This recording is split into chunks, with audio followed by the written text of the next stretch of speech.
All right, good morning. So, this is going to be really interesting because I'm starting down the journey of getting a rather major project done here on the house.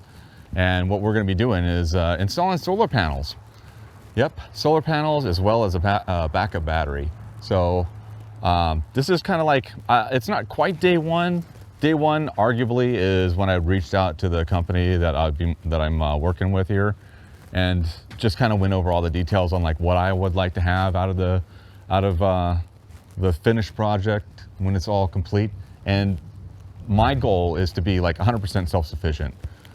We want to have like at least 24 hours worth of almost every single thing in the house being able to be powered off the batteries. So that way, you know, if there's a grid down situation where, you know, we're just looking at sustained periods of power outages, that we'll still have the lights on. We'll still going to be able to have like a refrigerator running, and maybe even be able to be a little bit comfortable, right? By having, you know, either the air conditioning or the heating going, so that way we don't freeze and we don't, like, you know, burn up in the Texas heat.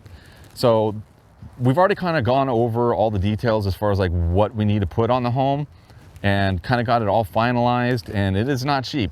I will go over the price details later on down the road, but this is by no means, you know, a frugal installation. It's pretty involved, and I think the biggest thing is what one of the guys I was speaking with said is just trying to get the permits and getting like aligned with. We got CPS Energy is the energy company out here, and just kind of getting things aligned with them to where they can shut the power down, so that way they can do their work when they need to tie in, because it's also going to be feeding back into the grid, right? So like we'll have batteries that are going to be constantly topped off, as well as like any excess power gets fed down to the grid.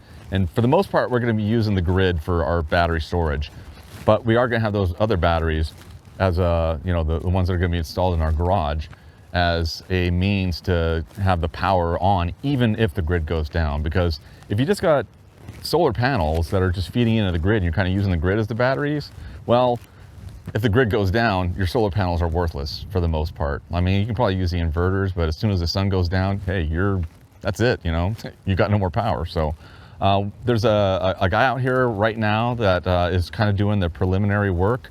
And this is just the very first stage in getting it. After you've kind of like planned out your system, this is the next phase in it. And we'll go ahead and come over here and just kind of get an idea of what it is that he's doing, and maybe he can kind of give us just a brief overview of what he's going to do, besides potentially short out my house and burn it to the ground. So what's your name? My name's Lazarus. Lazarus. So he's over here. He's going to be taking some pictures of our service panel. You see right here, we got our lovely service panel. It's very, very minimal out here. The actual like panel that feeds into the house is in the garage. We actually have a few different panels that are in the house. So why don't you just kind of get a brief overview of like what exactly is it that you're doing right now? So right now what we're doing is we're just capturing all the information we need, photos for the designer. Because after this process, all the information that I submit goes straight to the designer. They know how to design everything as far as how many panels you need, what kind of breakers we're gonna need to add, or if we're gonna do a line side tap, anything like that. Basically just gathering information right now.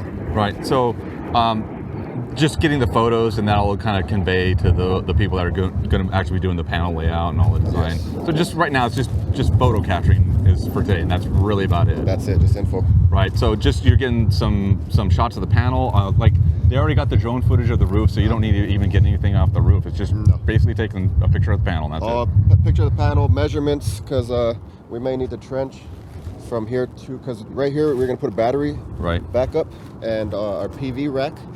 That's gonna Wait, so I thought the batteries were going to go in the garage. So I just got off the phone. I'm not exactly sure. Okay.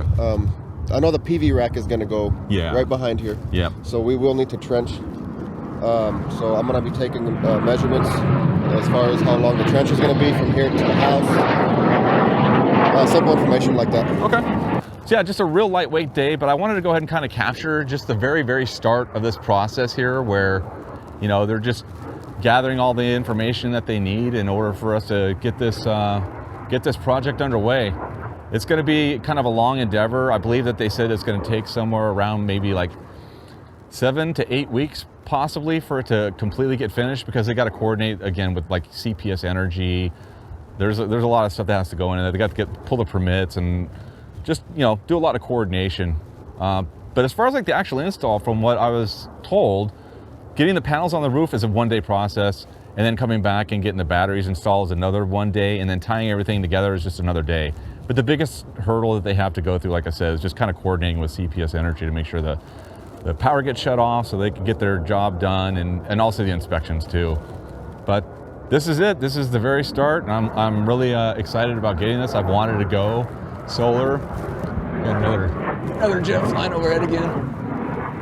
But I've been wanting to go solar for a very, very long time. So I'm really excited about this, and the idea that, you know, we could be self-sufficient and not have to worry about, you know, power going out, at least for, you know, a little while, you know, within reason. It's not going to be something that, you know, I'm going to just completely live off grid or something like that. But for the most part, the design that they have will enable me to pretty much cut my power bill almost completely off. Like there will hardly ever be a day that I actually have to pay anything to the electrical company once they're done here. So I'm really looking forward to this.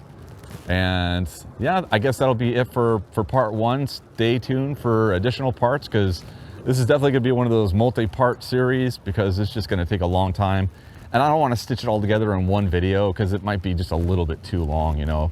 I don't wanna like have everybody get super duper bored. I think like having multiple parts probably be the way to go on this one. So thanks for stopping by, and I will definitely keep you updated. I have additional projects also that I'm going to be working on, so stay tuned and you'll see videos from other series as well. All right, take care. Bye.